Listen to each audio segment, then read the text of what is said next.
ओम श्री गणेशाय नमः। आज हम भगवान गणेश की स्तुति में लिखे गए एक अद्भुत ग्रंथ की यात्रा करते हैं। गणेश चालीसा। 40 छंदों में समाहित गणपति बप्पा की महिमा। चालीसा का अर्थ है 40। हमारी भक्ति परंपरा में 40 अंक का विशेष महत्व है। हनुमान चालीसा से लेकर दुर्गा चालीसा तक हर चालीसा में देवता के गुण होते हैं, उनकी लीलाएं होती हैं, उनका स्वरूप होता है। गणेश चालीसा की रचना कई सदियों पहले हुई थी। इसमें प्रभु गणेश के जन्म से लेकर उनकी दिव्य शक्तियों तक सब कुछ है। हर छंद एक मोती की तरह है। पूरी चालीसा एक सुंदर माला। चलिए शुरुआत करते हैं इस पावन चालीसा के पहले छंद से। श्री गणेश गुण गान करूं हृदय में धरी पा, करहु कृपा हे गौरी सुत सब संकट हरि जा। यह प्रारंभिक वंदना है। भक्त कह रहा है कि मैं गणेश जी का गुणगान करूंगा, उनको अपने हृदय में बसाऊंगा। हे गौरी के पुत्र, कृपा करिए, सारे संकट हर लीजिए। देखिए कैसे शुरुआत में ही भक्त की पूरी आस्था दिख रही है। वह जानता है कि गणपति बप्पा विघ्नहर्ता हैं, सभी बाधाएं दूर करने वाले हैं। अब चलिए गणेश जी के रूप की वर्णना सुनते हैं। गजमुख गंडस्थल सुंदर त्रिनेत्र भाल विराज, तिलक त्रिपुंड सोहत नीके कंज नेत्र छवि राज। गज माने हाथी, गजमुख यानी हाथी का मुंह है, उनके गंडस्थल यानी गाल सुंदर हैं। त्रिनेत्र का मतलब 3 आंखें, भाल पर तीसरी आंख शोभायमान है। त्रिपुंड तिलक सुशोभित है। कंज यानी कमल जैसी आंखों की छवि राज कर रही है। यहां कवि ने गणेश जी के दिव्य स्वरूप को चित्रित किया है। हाथी का मुख लेकिन कितना सुंदर, 3 आंखें लेकिन कितनी दयालु। त्रिपुंड तिलक लगा है माथे पर। एक दंत चतुर्भुजधारी गंध मृग मदगंध, मूषक वाहन सुंदर स्वामी जगत पूज्य गुरुकंद। एक दंत यानी एक दांत वाले, चतुर्भुज माने 4 भुजाएं। गंध मृग मद गंध का मतलब है गजमुक्ता की सुगंध। मूषक यानी चूहा उनका वाहन है। जगत पूज्य गुरु हैं। यह छंद गणपति के अद्भुत रूप को दिखाता है। एक तरफ विशाल हाथी का मुख, दूसरी तरफ छोटा सा चूहा वाहन। यह विरोधाभास ही गणेश तत्व की सुंदरता है। अब सुनिए गणेश जी के जन्म की कहानी। गौरी पुत्र गणेश गुण गावें जो नर जन्म भवाई। माता पार्वती की इच्छा पुत्र रूप में आई। मां पार्वती की इच्छा से गणेश जी का जन्म हुआ। उन्होंने चंदन और उबटन से एक बालक का रूप बनाया था। उसमें जीवन फूंका था। यही बालक आगे चलकर गणपति बने। हल्दी चंदन अंग में पोती मंगल रूप बनाया। माता के मन की इच्छा पुत्र रूप में आया। हल्दी और चंदन से अंग पोते गए थे, मंगल रूप बनाया गया था। मां के मन की इच्छा पूरी हुई थी। पुत्र रूप में गणेश जी प्रकट हुए थे। यहाँ कवि ने गणेश जी के अनोखे जन्म की कहानी कही है। वह न किसी गर्भ से पैदा हुए थे, न किसी सामान्य तरीके से। मां पार्वती के संकल्प मात्र से प्रकट हुए थे। अब आती है वह घटना जिसने गणेश जी को गजानन बनाया। शंकर आए घर द्वारे, पूछा कौन कुमार। गौरी पुत्र खड़ा द्वार पर, रोका शिव सहाय। भगवान शिव घर आए। द्वार पर एक बालक खड़ा था। पूछा कौन है यह कुमार। गौरी के पुत्र ने उन्हें रोक दिया था। शिव जी क्रोधित हो गए। त्रिशूल उठाकर शंकर ने शीश उड़ाया तार। गौरी रोई बहुत पछताए, शिव हुए दुखी अपार। त्रिशूल से शिव जी ने बालक का सिर काट दिया। गौरी रोने लगी। शिव जी को भी पछतावा हुआ। वे भी दुखी हो गए। यह वह क्षण था जब गणेश जी का बचपन समाप्त हुआ। मां की सेवा करते करते उन्होंने अपना शीश गवा दिया था।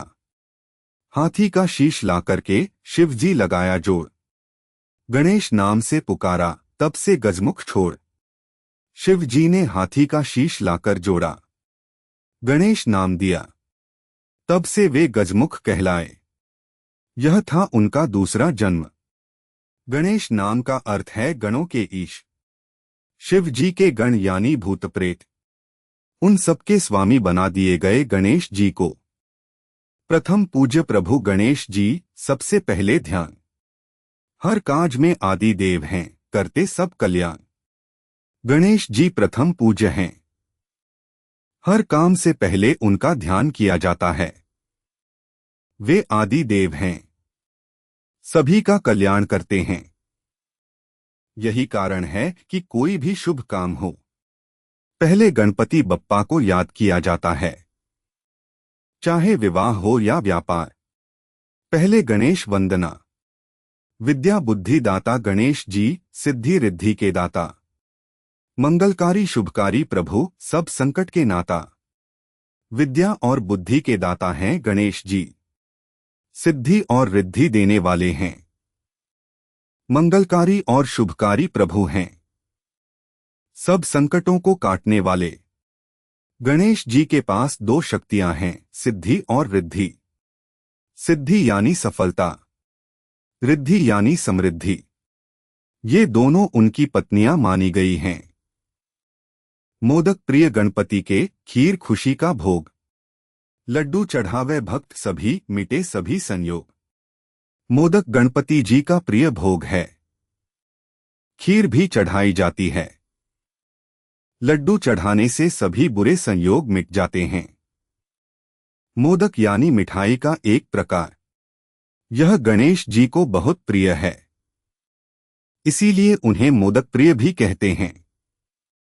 वक्रतुंड महाकाय सूर्यकोटि समप्रभ, निर्विघ्नं कुरु मे देव सर्वकार्येषु सर्वदा। यह गणेश जी का प्रसिद्ध मंत्र है। वक्रतुंड यानी टेढ़ी सूंड वाले, महाकाय यानी विशाल शरीर वाले, सूर्यकोटि समप्रभ माने करोड़ों सूर्य के समान तेजस्वी। हे देव, मेरे सभी कार्य निर्विघ्न कर दीजिए। यह मंत्र हर काम से पहले बोला जाता है। इसमें गणेश जी से प्रार्थना की गई है कि सभी काम बिना किसी बाधा के पूरे हों। गणेश चालीसा में गणपति के कई नाम आते हैं। गजानन यानी गज के समान आनन वाले, लंबोदर यानी लंबे उदर वाले, एक दंत यानी एक दांत वाले। गणेश जी के एक ही दांत का भी एक कारण है। व्यास जी जब महाभारत लिख रहे थे तो गणेश जी ने अपना एक दांत तोड़कर कलम बनाई थी। इससे पूरा महाभारत लिखा गया था। विघ्नहर्ता गजानन प्रभु, मंगलकारी राज। जो जन भक्ति से पुकारे, पूर्ण होय सब काज। विघ्नहर्ता गजानन प्रभु सभी मंगल करने वाले राजा हैं। जो भक्त श्रद्धा से पुकारता है, उसके सब काम पूरे हो जाते हैं। गणेश चालीसा का पाठ करने का एक विशेष समय होता है। मंगलवार को विशेष पाठ होता है। चतुर्थी तिथि को भी पढ़ा जाता है। सुबह स्नान करके पूर्व दिशा की तरफ मुंह करके बैठें। गणेश जी की मूर्ति या तस्वीर सामने रखें। दीप जलाएं, धूप करें, फिर श्रद्धा से चालीसा का पाठ करें। पाठ के बाद आरती करें, प्रसाद बांटें। यह पूरी प्रक्रिया बहुत पवित्र मानी गई है। गणेश चालीसा हनुमान चालीसा की तरह ही प्रसिद्ध है। दोनों में 40 छंद हैं। दोनों में देवता के गुणगान हैं। दोनों में भक्त की पूर्ण समर्पणता है। लेकिन गणेश चालीसा में एक खासियत है। यह नई शुरुआत के लिए पढ़ी जाती है। नया काम शुरू करना हो तो गणेश चालीसा, नया व्यापार खोलना हो तो गणेश चालीसा। गणेश चालीसा का हर छंद एक संदेश देता है। पहले छंद में समर्पण है, बीच के छंदों में गुणगान है, अंत में आशीर्वाद की प्रार्थना है।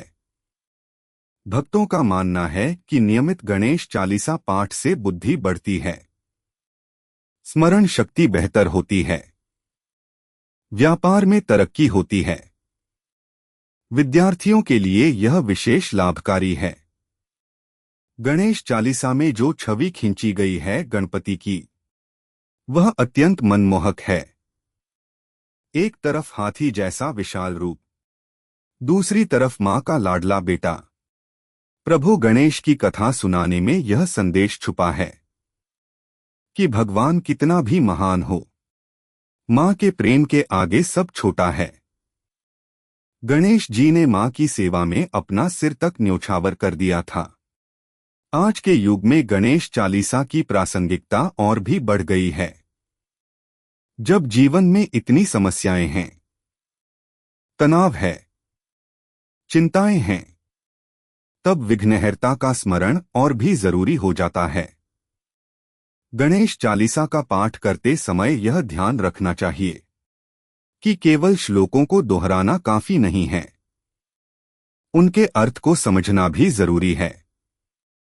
उनकी भावना को हृदय में उतारना भी आवश्यक है। जब हम गणेश चालीसा पढ़ते हैं तो हम गणपति से जुड़ते हैं, उनकी ऊर्जा को महसूस करते हैं, उनके आशीर्वाद को पाते हैं। मैं आपसे कहूंगा कि गणेश चालीसा को केवल संकट के समय न पढ़े, इसे अपनी दैनिक साधना का हिस्सा बनाएं। रोज थोड़ा सा समय निकालें, गणपति बप्पा का स्मरण करें। भगवान गणेश आपके जीवन से हर विघ्न को हटाएं, आपको बुद्धि और विवेक प्रदान करें। आपकी हर नई शुरुआत शुभ हो।